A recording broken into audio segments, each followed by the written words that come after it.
എന്റെ പ്രിയപ്പെട്ടവരെ, സദക്ക വിപത്തുകളെ തട്ടിമാറ്റുമെന്ന് ആദരവായ പ്രവാചകൻ നബി മുഹമ്മദ് മുസ്തഫ.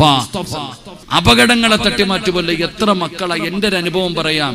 ഞാൻ പോയി തിരുവനന്തപുരത്ത് ജോലി ചെയ്യുന്ന സമയം എന്റെ പ്രിയപ്പെട്ട സഹോദരങ്ങളെ, അന്നൊരു ഉസ്താദിന് പകരം ഞാൻ വഴുതു പറയാൻ വേണ്ടി, ആലുവയിൽ എന്നൊരു വഴുത്, ഒരു ഉസ്താദിന് പകരം ഞാൻ വഴുതു പറയാൻ വേണ്ടി പള്ളിയിൽ നിന്ന് ളുഹർ നിസ്കാരം കഴിഞ്ഞ് ഇറങ്ങുമ്പോൾ എന്റെ മുമ്പിൽ, പള്ളിയുടെ ഗേറ്റിന്റെ മുമ്പിൽ ഒരു സഹോദരൻ ഇങ്ങനെ കൈ നീട്ടി നിന്നു. റെയിൽവേ സ്റ്റേഷനിലേക്ക് പെട്ടെന്ന് പോകേണ്ടത് കാരണം ധൃതി കാണിച്ചു. വണ്ടിയിൽ കയറി, ബൈക്കിൽ കയറിയിട്ട് പെട്ടെന്ന് പോയപ്പോൾ മനസ്സിലെന്തോ ഒരു തോന്നല്, അദ്ദേഹം കൈ നീട്ടിയതല്ലേ. ഞാൻ തിരിച്ചു വന്നു. ക്യാൻസർ രോഗിയായിരുന്നു. 10 രൂപ മനുഷ്യന്റെ കയ്യിൽ കൊടുത്തു. എന്റെ പ്രിയപ്പെട്ടവരെ, 1.5 കിലോമീറ്റർ ഓടിയപ്പോ എന്റെ ബൈക്കിന്റെ പുറകിൽ ഒരു ഓട്ടോ വന്നിടിച്ചിട്ട് ഞാൻ റോഡിലേക്ക് മറിഞ്ഞു വീണു. എന്റെ പ്രിയപ്പെട്ടവരെ, എന്റെ കാല് നല്ലതുപോലെ മുറിഞ്ഞു. പക്ഷെ ഞാൻ നോക്കുമ്പോ ആ നട റോഡിൽ വീഴുമ്പോഴും എന്റെ തൊട്ടുപുറകിൽ ഒരു ബസ് ഉണ്ടായിരുന്നു. എന്റെ പ്രിയപ്പെട്ട സഹോദരങ്ങളെ, എങ്ങനെയാണ് രക്ഷപ്പെട്ടത് എനിക്കിന്നും അറിയില്ല. ഞാൻ വിശ്വസിക്കുന്നുണ്ട്, അസ്സദഖ തുറദ്ദുൽ ബല, സദക്ക വിപത്തുകളെ തട്ടിമാറ്റുമെന്ന് നബിയിനാ റസൂലുള്ളാഹി. എന്നെ എടുത്ത് ഹോസ്പിറ്റലിൽ കൊണ്ടുപോയപ്പോൾ ഡോക്ടർ പറഞ്ഞു, പ്ലാസ്റ്റിക് സർജറി ചെയ്യണം, വലിയ പ്രയാസവാ, ദുരിതവാ. ഞാൻ ഡോക്ടറോട് ചോദിച്ചു, പ്ലാസ്റ്റിക് സർജറി എന്നൊക്കെ കേട്ടപ്പോൾ പേടിച്ചു പോയി. തുടയിൽ നിന്ന് വെട്ടിവെക്കുന്നതൊക്കെ പറഞ്ഞപ്പോ വല്ലാത്ത ഭയം തോന്നി. ഞാൻ ഡോക്ടറോട് ചോദിച്ചു, സ്റ്റിച്ചിട്ടാ രക്ഷപ്പെടത്തില്ലേ? വളരെ പ്രയാസവാ. ഞാൻ പറഞ്ഞു, എന്തായാലും ടെസ്റ്റ് ഒന്ന് ചെയ്തു നോക്കാൻ പറഞ്ഞു. 14 സ്റ്റിച്ചിട്ടു. അൽഹംദുലില്ലാ. ആ ഡോക്ടർ തന്നെ പറഞ്ഞു, നിങ്ങൾക്ക് ദൈവത്തെ വല്ലാത്ത വിശ്വാസമാണെന്ന്. ഞാൻ എന്നും വിശ്വസിക്കുന്നതോ ആ സദക്കയാണ് നമ്മളെ വിപത്തിൽ നിന്ന് രക്ഷപ്പെടുത്തുക. എന്റെ പ്രിയപ്പെട്ടവരെ, നമുക്ക് വരാനിരിക്കുന്ന അപകടങ്ങൾ, ദുരന്തങ്ങൾ, ഇതെല്ലാം നമുക്ക് രക്ഷപ്പെടാൻ എന്തിനാ? നബിതങ്ങൾ പറഞ്ഞല്ലോ, അള്ളാഹുവിന് ചില അടിമകളുണ്ട്. അള്ളാഹുവിന് ചില അടിമകളുണ്ട്. ആ അടിമകൾക്ക് രോഗം വന്നാൽ അവര് സദക്ക കൊണ്ട് ചികിത്സിക്കുമെന്ന് ആദരവായ പ്രവാചകൻ നബി മുഹമ്മദ് മുസ്തഫ. ആദരവായ പ്രവാചകൻ നബി മുഹമ്മദ് മുസ്തഫ സല്ലല്ലാഹു അലൈഹി വസല്ലമ തങ്ങൾ പറഞ്ഞത് അവര് സദക്ക കൊണ്ട് ചികിത്സിക്കുമെന്ന. ലക്ഷക്കണക്കിന് രൂപ ഹോസ്പിറ്റലിൽ കൊണ്ട് കളയുന്നില്ലേ? ഡോക്ടർമാർ എഴുതി തരുന്നത് ഏത് ഗുളികയാണെങ്കിലും തിന്നണില്ലേ വാപ്പ? നബി തങ്ങളല്ലേ പറഞ്ഞത്, ഈ ബക്കറ്റിന്റെ അകത്ത് പള്ളിയുടെ പണി കഴിതു. എന്റെ പ്രിയപ്പെട്ടവരെ, കടമുണ്ടെന്ന് ഞങ്ങൾ പറഞ്ഞു, ബാധ്യതയുണ്ടെന്ന് പറഞ്ഞു. അള്ളാഹു ബാധ്യതയൊക്കെ മാറ്റി കൊടുക്കുമാറാകട്ടെ. എന്റെ പ്രിയപ്പെട്ടവരെ, പള്ളിയുടെ ഉദ്ഘാടനം കഴിഞ്ഞു. അൽഹംദുലില്ലാഹ്, നമുക്ക് ആ പള്ളിക്ക് വേണ്ടി ചെയ്തു കൊടുക്കാൻ പറ്റുന്നത് വലിയ പ്രതിഫലമല്ലേ കടം വീട്ടലൊക്കെ. അതുകൊണ്ട് അൽഹംദുലില്ലാഹ്, ആ സഹോദരങ്ങൾ നിങ്ങളുടെ മുമ്പിലേക്ക് വരികയാ. ഉള്ളതിലൊരു പങ്കെടുത്തിട്ട് അള്ളാഹിനോട് പറയണം, അറുത്തു മുറിക്കുന്ന ഏതെങ്കിലും ഒരു രോഗത്തിന്റെ അണുക്കൾ എന്റെ ശരീരത്തിൽ ഉണ്ടെങ്കിൽ ഈ സദക്ക കണ്ട് നീ കരിച്ചു കളയണം അല്ലാഹ്. അത് ക്യാൻസറോ ട്യൂമറോ ഏത് മാരകമായ രോഗമാകട്ടെ, അല്ല എന്ത് രോഗമാണെങ്കിലും അല്ല നിനക്ക് മരുന്ന് വേണ്ട, നീ ആ രോഗം തരുന്നവൻ, നീയാണ് ഷാഫി. അള്ളാഹുവേ, അറുത്തു മുറിക്കുന്ന രോഗങ്ങളെ തൊട്ട് എന്നെയും എൻ്റെ കുടുംബത്തെയും കാക്കണം. അപകട മരണങ്ങൾ. ഇന്നും തിരുവല്ലയിൽ 2 ചെറുപ്പക്കാർ, 4 കുട്ടികൾ ബൈക്ക് ആക്സിഡന്റിൽ മരിച്ചിരിക്കുക. എത്രയോ ആക്സിഡന്റുകൾ വണ്ടിയിൽ പോകുമ്പോൾ കാണുന്നവർ. അള്ളാഹു നമ്മളെ കാത്തിരക്ഷിക്കുമാറാകട്ടെ. അള്ളാഹു കാത്തിരക്ഷിക്കുമാറാകട്ടെ. അള്ളാഹുവിന്റെ റസൂല് പറയുകയാണ്, റജുലിനൊരു മനുഷ്യന്റെ കാര്യം പറയുകയാ. വളരെ അത്ഭുതത്തോടുകൂടി പ്രവാചകൻ പറയുകയാണ്, നാളെ അള്ളാന്റെ കോടതിയിൽ ഇങ്ങനെ നിൽക്കുമ്പോ ഒരു മനുഷ്യനെ ഇങ്ങനെ നരകത്തിലേക്ക് കൊണ്ടുപോവുകയാണ്. അള്ളാഹുവിന്റെ മലക്കുകൾ ഒരു മനുഷ്യനെ ഇങ്ങനെ നരകത്തിലേക്ക് വലിച്ചെറിയാ കൊണ്ടുപോവുകയാണ്.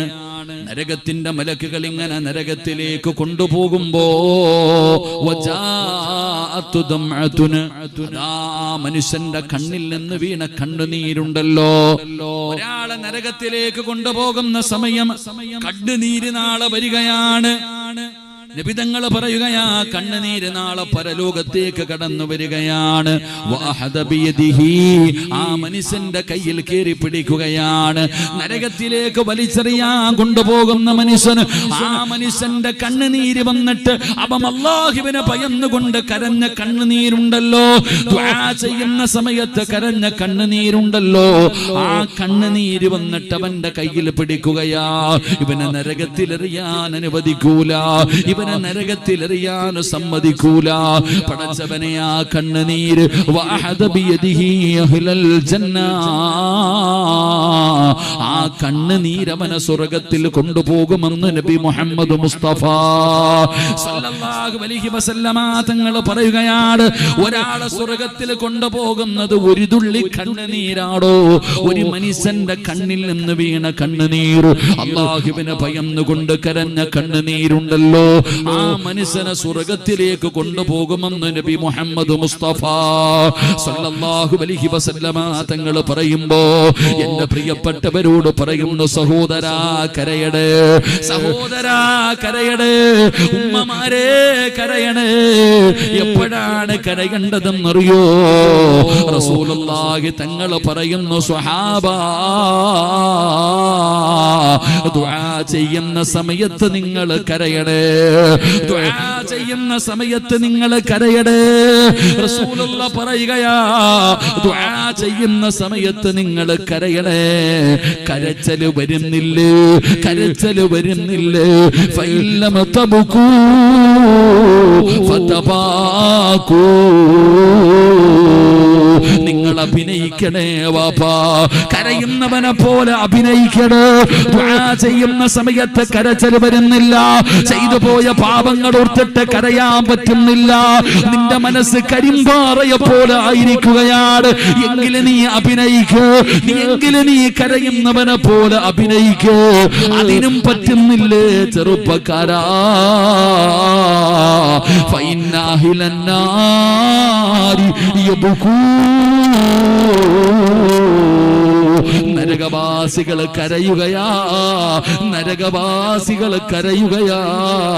മുഖത്തുകൂടെ ചാല് കാണാ, മഴവെള്ളം ഒഴുകുമ്പോ, റോഡിലൂടെ ഓടയിലൂടെ വെള്ളമൊഴുകുമ്പോ അടയാളം കാണുന്നത് പോലെ നരകവാസി കരഞ്ഞ് കരഞ്ഞ് കരഞ്ഞ് അവന്റെ മുഖത്ത് ചാല് കാണാമടോ, അവന്റെ മുഖത്ത് കണ്ണുനീരൊഴുകിയതിന്റെ അടയാളം കാണാ. റസൂലുള്ളാഹി പറയുകയാ, കരഞ്ഞ് കരഞ്ഞ് കണ്ണുനീര് തീർന്നാലും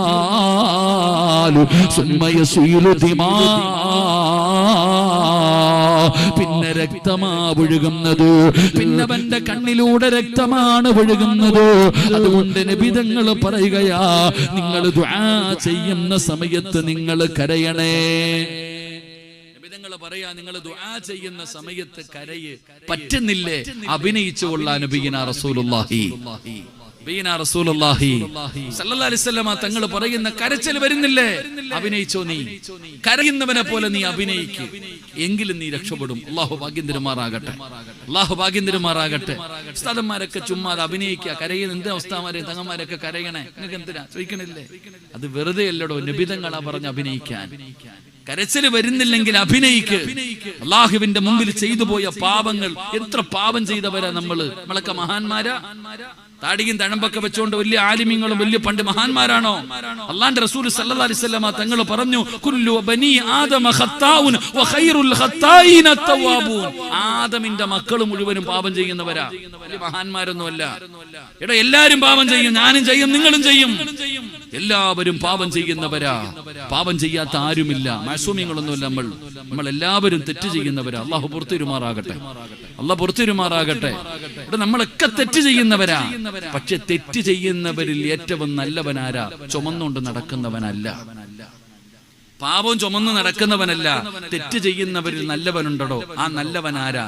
ചെയ്തത് റബ്ബിനോട് ഏറ്റുപറയുന്നവനാണെന്ന് നബിയനാ റസൂലുള്ളാഹി. തൗബ ചെയ്യണം, അള്ളാഹിനോട് പറയണം. ഒരു സഹാബി നബി തങ്ങളുടെ മുമ്പിൽ വന്നിട്ട് ഒരു ചെറുപ്പക്കാരൻ ചോദിച്ചു, നബിയെ, ഞാനൊരു തെറ്റ് ചെയ്തു, ഞാൻ പശ്ചാത്തപിച്ചു, ഇനി ചെയ്യില്ല എന്ന് പറഞ്ഞു, പിന്നെയും ചെയ്തു, ഞാൻ എന്ത് ചെയ്യണം? നീ തൗബ ചെയ്യണം. കള്ളു കുടിച്ചോ? അള്ളാഹിന്റെ അടുക്ക വന്നിട്ട് പറഞ്ഞു, പടച്ചവനെ, ഇനി ഞാൻ കള്ളു കുടിക്കത്തില്ല അല്ലാ. പിറ്റേ ദിവസം പോയി കള്ളു കുടിച്ചു, എന്ത് ചെയ്യണം? നീ വന്ന് തൗബ ചെയ്യണം. നബി തങ്ങൾ പറഞ്ഞു, നീ തൗബ ചെയ്യണം, ഇനി ഒരിക്കലും ചെയ്യില്ല എന്ന് തൗബ ചെയ്തു. പിന്നെ പോയി കഞ്ചാവ് അടിച്ചു, എന്ത് ചെയ്യണം? അള്ളാഹിന്റെ അടുക്ക പിന്നെയും വന്ന് പറയണം, ഇനി ചെയ്യില്ല. പിന്നെ പോയി മയക്കുമരുന്ന് അടിച്ചു, പിന്നെ അള്ളാഹിന്റെ അടുക്ക വന്നിട്ട് പറയണം, അടിക്കത്തില്ല, അള്ളാഹ് ചെയ്യണ പറ്റി. എടോ, അള്ളാഹുവിനോട് തെറ്റ് ചെയ്താ പശ്ചാത്തപിക്കണം. പിന്നെയും ചെയ്തു, പിന്നെയും പശ്ചാത്തപിക്കണം, പിന്നെയും ചെയ്തു, പിന്നെയും പശ്ചാത്തപിക്കണം, പിന്നെയും ചെയ്തു, പിന്നെയും പശ്ചാത്തപിക്കണം. ഇങ്ങനെ തൗബ ചെയ്യണം, തൗബ ചെയ്യണം, തൗബ ചെയ്യണമെന്ന് നബി തങ്ങൾ ഇങ്ങനെ പറഞ്ഞുകൊണ്ടിരിക്കുക. അപ്പൊ ഈ സഹാബി ചോദിച്ചു, എവിടെ വരെ? എവിടെ വരെ?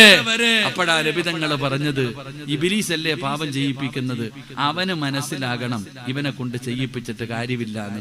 തോറ്റുപോകുന്നത് വരെ നീ തൗബ ചെയ്യണേ എന്ന് നബിയിന റസൂലുള്ളാഹി. ഉറക്കെ പറഞ്ഞ നബിയിന റസൂലുള്ളാഹി. എടാ ചെയ്ത്താന് തന്നെ മനസ്സിലാവണം ഇവനെ കൊണ്ട് ചെയ്യിപ്പിച്ചിട്ട് ഇനി ഒരു കാര്യമില്ല. കാരണം എന്ത്? ഇവൻ ചെയ്യും, തൗബ ചെയ്യും. ഒരാള് പള്ളിക്കകത്ത് കിടന്ന് ഉറങ്ങാ. അപ്പൊ നോക്കുമ്പോ ഇബ്ലീസ് പോയിട്ട് പറയുന്നു, ചങ്ങാതി എഴുന്നേറ്റ് നിസ്കരിക്ക്, തഹജ്ജുദ് നിസ്കരിക്കാൻ. ഉറങ്ങുന്നവനെ വിളിച്ചിട്ട് പറയാ തഹജ്ജുദ് നിസ്കരിക്കാൻ. സാധാരണ ഇബ്ലീസ് ഉറക്കല്ലേ ചെയ്യാ. ഇവനെ വിളിച്ചു വിടുന്നത് കണ്ടപ്പോ ചോദിച്ചു, എന്തേപ്പാ? സല്ലല്ലാഹു അലൈഹി വസല്ലം തങ്ങള് വിളിച്ചു, എന്തേ? ഒരു ചരിത്രം പറഞ്ഞതാ. അപ്പൊ ഇബ്ലീസിനോട് ചോദിച്ചു, എന്തിനാ നീ സാധാരണ നേരെ തിരിച്ചല്ലേ ചെയ്യാ? ഇവനെ വിളിച്ചിട്ട് പറയുന്ന എഴുന്നേറ്റ് തഹജ്ജുദ് നിസ്കരിക്കാൻ വിളിച്ചോർത്താ, എന്തേ കാരണം? അപ്പോഴാ പറഞ്ഞത്, ഇന്നലെ ഈ പഹയനെ ഞാൻ ഉറക്കി. ഇവൻ തഹജ്ജുദ് നിസ്കരിക്കാതെ ഇവിടെ കിടന്നുറങ്ങി. ഇവനെ ഉറക്കിയതിന്റെ പേരിൽ ഇന്നലെ വൈകിട്ട് വരെ നിസ്കാരവും ദുആയും നിസ്കരിച്ച ആകെ 2 റക്അത്ത് നിസ്കരിക്കത്തുള്ളായിരുന്നു. ഇവൻ ഇന്നലെ മൊത്തവും കരച്ചിലും ദുആയും ഇബാദത്തും ഒരുപാട് നന്മ ചെയ്തു. ഏറ്റവും നല്ലത് ഇവൻ 2 റക്അത്ത് നിസ്കരിക്കല. അതാ വിളിച്ചു വിട്ടേ. ഇതാണ് ഇബ്ലീസ്. എന്റെ പ്രിയപ്പെട്ടവരെ, ഇബ്ലീസിന് മനസ്സിലാകണം നിന്റെ കൂടെ നടന്നിട്ട് കാര്യമില്ല എന്ന് പറഞ്ഞ അവൻ തോറ്റുപോകുന്നത് വരെ നീ തൗബ ചെയ്യണം. അള്ളാഹു ഭാഗ്യം തരുമാറാകട്ടെ. എന്താ തൗബ എന്ന് പറഞ്ഞാൽ എന്താ? ഈ തൗബ എന്ന് പറഞ്ഞ 27-ാം രാവിന്റെ അന്ന് കുളിച്ചൊരുങ്ങിപ്പോ എവിടെ പോവാടാ? തൗബ ചെയ്യാൻ പോവാ. അന്ന് മാത്രം കിട്ടുന്ന ഒരു സാധനമാണെന്നാ വിചാരിച്ചിരിക്കുന്നത്. 27-ാം രാവിന്റെ അന്ന് കുളിച്ചൊരുങ്ങിയ ഒരു പോക്കുണ്ട് തൗബയ്ക്ക്, അല്ലേപ്പാ? അള്ളാഹു നമുക്ക് ഈമാൻ തരുമാറാകട്ടെ. അന്ന് മാത്രമേ ഉള്ളപ്പോ തൗബ, ബാക്കിയുള്ള ദിവസമൊന്നും ഇല്ലേ? അന്ന് മാത്രം ഒരു പോക്കുണ്ട് കുളിച്ചൊരുങ്ങിയിട്ട്. അള്ളാഹു നമ്മളെ കാക്കുമാറാകട്ടെ. എന്റെ പ്രിയപ്പെട്ട സഹോദരങ്ങളെ, തൗബ എന്ന് പറഞ്ഞ നിലവിളിയൊന്നുമല്ല, മണിക്കൂറുകൾ ഇങ്ങനെ ഇരുന്ന് ദുആ ചെയ്യലൊന്നുമല്ല തൗബ. ഇവിടെ പറയുന്നത് ഒരു വാക്കാണെങ്കിലും അതിനകത്ത് ഇഖ്ലാസ് ഉണ്ടാകണം. തൗബ എന്താണെന്ന് ഞാൻ ഉദാഹരണം പറഞ്ഞു തരാം. അള്ളാഹു പഠിക്കാൻ ഭാഗ്യം തരുമാറാകട്ടെ. മഹാനായ സയ്യിദുനാ ഉമർ ഇബ്നുൽ ഖത്താബ്, ഉമർ തങ്ങൾ രാജ്യം ഭരിക്കുന്ന കാലത്ത് ഉമർ തങ്ങൾ ഇങ്ങനെ രാത്രി ഇറങ്ങി നടക്കും. നമ്മളെ പോലെ കടന്ന് ഉറങ്ങത്തൊന്നുമില്ല. ഉമർ തങ്ങൾ രാത്രിയിൽ ഇങ്ങനെ തന്റെ ജനതയുടെ പ്രയാസങ്ങൾ, അവരെ കുറിച്ച് അറിയാൻ വേണ്ടി ഇങ്ങനെ രാത്രി നടക്കും. ഇങ്ങനെ ഉമർ തങ്ങൾ ഇങ്ങനെ നടന്നു വരുമ്പോ ഒരു ചങ്ങാതി വരുന്നുണ്ട് ഉമർ തങ്ങളുടെ എതിരെ. ഒരാളിങ്ങനെ നടന്നു വരുന്നു. അദ്ദേഹം ഉമർ തങ്ങളെയും കണ്ടു, ഉമർ തങ്ങൾ അദ്ദേഹത്തെയും കണ്ടു. രണ്ടുപേരും നേർക്ക് ഒരു വഴിയിലൂടെ നടന്നു വരികയാ. അള്ളാഹുവെ പടച്ചവനെ, ആ നടന്നു വരുന്ന മനുഷ്യന്റെ കൈകാല് വിറയ്ക്കാൻ തുടങ്ങി. ഇതെന്നറിയോ? 2 കുപ്പി കള്ള് കയ്യിലിരിക്കുക. അള്ളാഹു കാക്കുമാറാകട്ടെ. ആമീൻ പറ. എന്താ കയ്യിലിരിക്കണത്? ഓണത്തിന് ഏറ്റവും കൂടുതൽ കള്ള് കുടിച്ച ആരാന്നറിയാവോ? കേരളത്തിൽ ഏറ്റവും കൂടുതൽ കള്ള് വിറ്റ സ്ഥലം ഏതാണെന്നറിയാവോ? കൊച്ചി. പണ്ടായിരുന്നു മോനെ. ഇവിടെ ഓണത്തിന് ഏറ്റവും കൂടുതൽ ബീവറേജിൽ കള്ള് വിറ്റത് എവിടാന്നറിയാവോ? തിരൂര്. ഏത് ജില്ലയാന്ന് ഞാൻ പറയണില്ല. അള്ളാഹു കാക്കുമാറാകട്ടെ. കള്ളുകുടിയൊന്നും ഇല്ലടോ ഇപ്പോ. എന്നിട്ടാണ് ഈ അവസ്ഥ. അള്ളാഹു ഉമ്മത്തിനെ കാക്കുമാറാകട്ടെ. ഉമ്മത്ത് ഇപ്പൊ കള്ളുകുടിക്കുന്നുണ്ട് ആരെങ്കിലും? കള്ളുകുടിയൊന്നും ഇല്ലെന്നേ. ഇപ്പത്തെ പിള്ളേരൊക്കെ നല്ല പിള്ളേരാ. കഞ്ചാവ് അടിക്കുന്നേ, കള്ളക്കാർക്ക്. എന്റെ പ്രിയപ്പെട്ട സഹോദരങ്ങളെ, കള്ളു കുടിക്കുന്ന കാലം അള്ളാഹു നമ്മളെ കാത്തിരക്ഷിക്കുമാറാകട്ടെ. നമ്മുടെ മക്കളെയൊക്കെ കാത്തിരക്ഷിക്കുമാറാകട്ടെ. കള്ളും കഞ്ചാവും മയക്കുമരുന്നിന് അടിമകളാണ് ഇന്നത്തെ കുട്ടികളൊക്കെ. സ്കൂളിൽ പഠിക്കുന്ന കുട്ടികളൊക്കെ അടിക്കുന്നവർ. അള്ളാഹു ഉമ്മത്തിനെ കാക്കുമാറാകട്ടെ. മക്കളെയൊക്കെ നല്ലപോലെ ശ്രദ്ധിക്കണമടോ. പെൺകുട്ടികൾ വരെ ഇല്ലേ, പെൺകുട്ടികൾ വരെ കഞ്ചാവും മയക്കുമരുന്നും അടിക്കുന്ന കാലം. സുബ്ഹാനല്ലാഹ്. പണ്ട് ഒരു വീടി വലിക്കാൻ പേടി. പണ്ടൊരു വീടി വലിക്കുന്ന കാണണമെങ്കിൽ ഒളിച്ചും പാത്തു നിന്ന് വലിക്കും. ഒരു വീടി വലിക്കാൻ പേടിയായിരുന്നടോ പണ്ട്. കസേരന്ന് വീടല്ലേപ്പ. ഒരു വീടി വലിക്കാൻ പേടിയായിരുന്നു. ഇന്ന് ആലോചിക്കുക. സുബ്ഹാനല്ലാഹ്. അല്ലാഹു കാത്തിരക്ഷിക്കുമാറാകട്ടെ. ഇതൊക്കെ തെറ്റ് ചെയ്യാനൊന്നും ഒരു പേടിയില്ല ചങ്ങാതി മനുഷ്യന്മാർക്ക്. അല്ലാഹു അഅലം. അല്ലാഹു ഹിമ്മത്തിനെ കാക്കുമാറാകട്ടെ. ഇതിപ്പോ ഞാൻ എന്ത് പറഞ്ഞോണ്ടിരുന്നേ? ഓർമ്മ കുറവ് എല്ലാവർക്കും. അള്ളാഹു നമ്മുടെ ഓർമ്മ ശക്തി നൽകുമാറാകട്ടെ. ഓർമ്മ കുറവുണ്ടോ എല്ലാവർക്കും? സ്വന്തം ഫോൺ നമ്പർ കാണാതെ അറിയുന്ന എത്ര പേരുണ്ട്? കൈപൊക്കിക്കേ. ഭാര്യയുടെ ഫോൺ നമ്പർ കാണാതെ അറിയുന്നവരൊക്കെ ഒന്ന് കൈപൊക്കിക്കേ.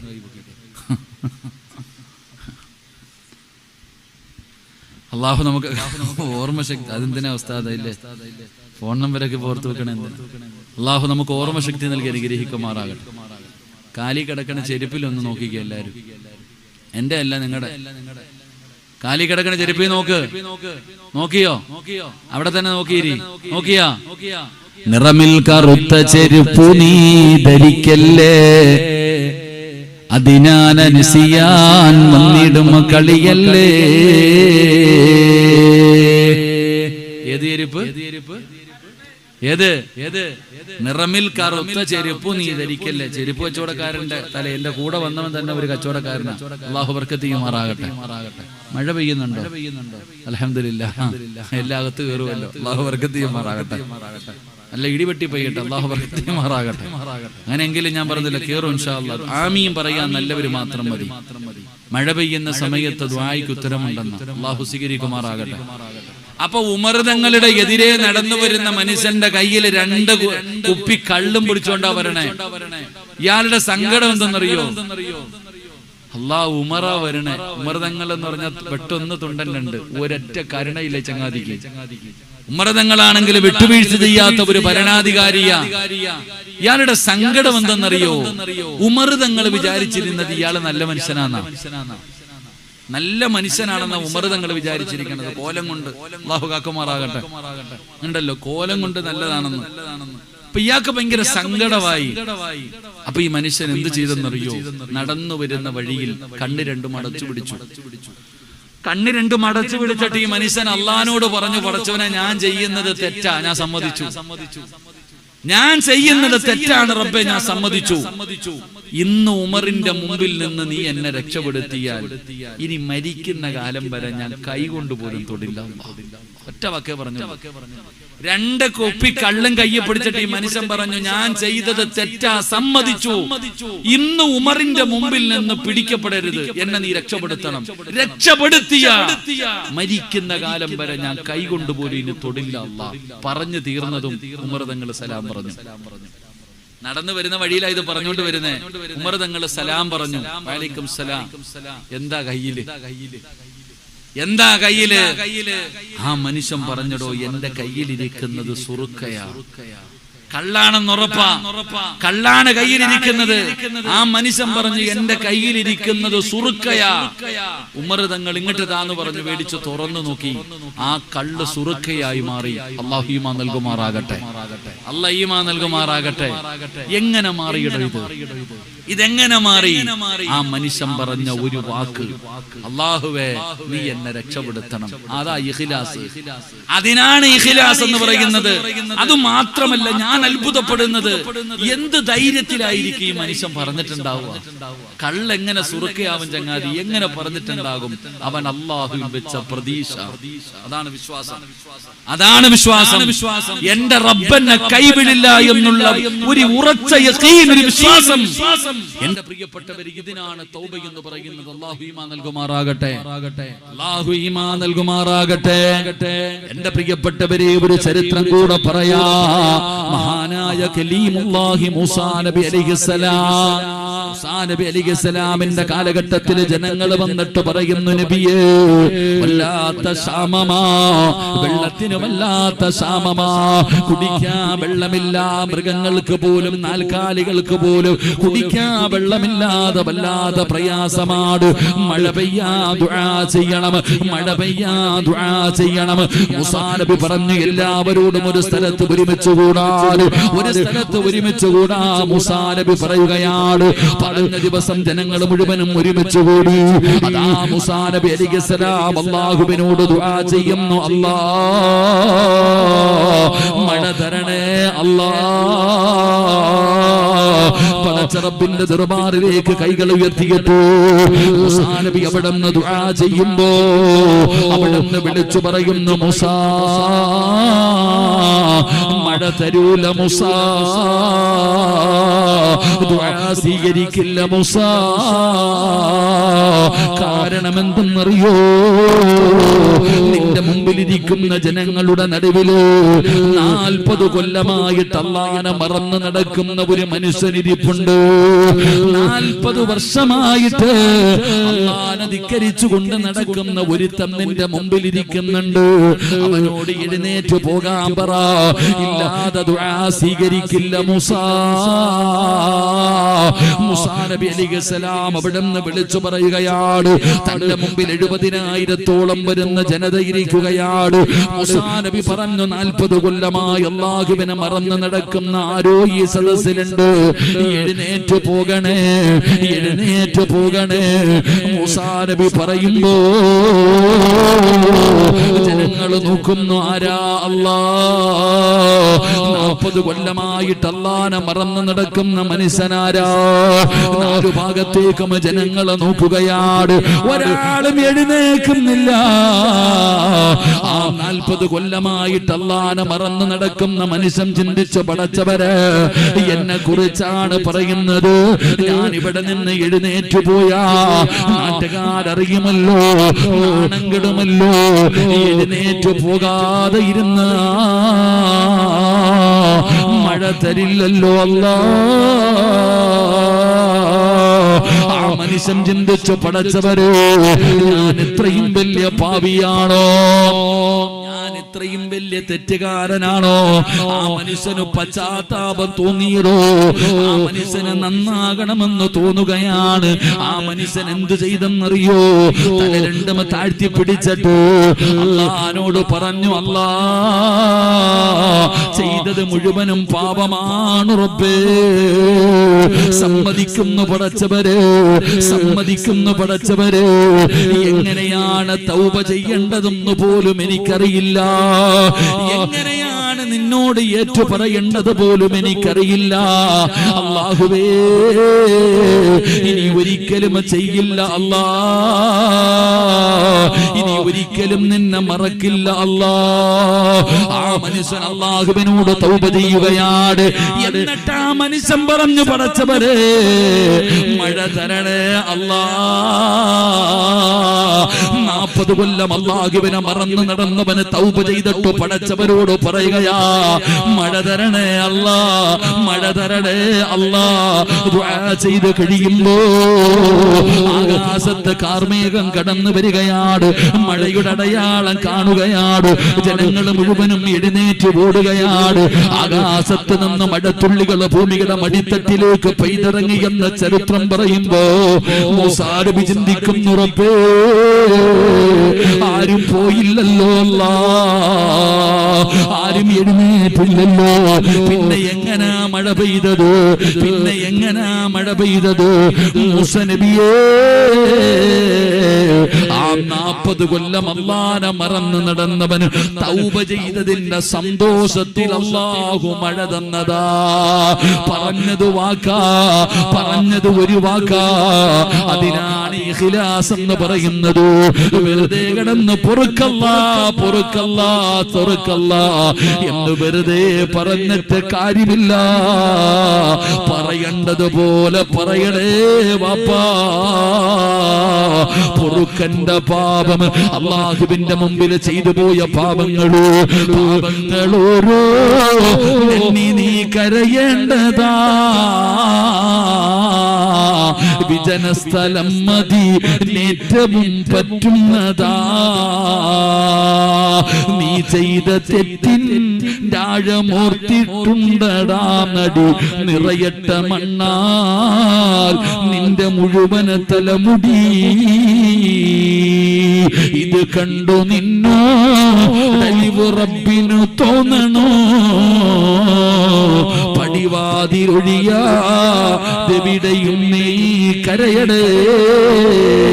കള്ള് കുടിച്ചെങ്കിൽ കുടിച്ചെന്ന് പറ, വ്യഭിചരിച്ചെങ്കിൽ വ്യഭിചരിച്ചെന്ന് പറ, പലിശ തിന്നെങ്കിൽ തിന്നെന്ന് പറ, ഭർത്താവിനെ വഞ്ചിച്ചെങ്കിൽ വഞ്ചിച്ചെന്ന് പറ, മാതാപിതാക്കളെ ചതിച്ചെങ്കിൽ ചതിച്ചെന്ന് പറ.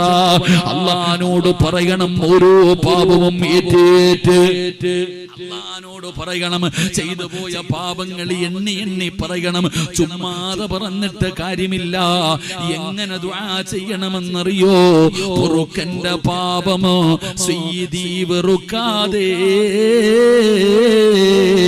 പൊറുക്കുന്നവനാരുണ്ട് നീയല്ലാതെ. അല്ലാഹുവേ, നിന്നെക്കാളും പൊറുക്കുന്ന ഒരാൾ ലോകത്തില്ല പടച്ചവര്. 100 കൊല ചെയ്തവനെ പുറത്തു കൊടുത്തവനാ അല്ലാ. നിന്നെക്കാളും കരുണയുള്ള ഒരാളും ഈ ലോകത്തില്ല. അല്ലാഹുവിനോട് പറയണം, പൊറുക്കന്റെ പാപം സയ്യിദീ വെറുക്കാതെ പൊറുക്കുന്നവനാരുണ്ട് നീയല്ലാതെ.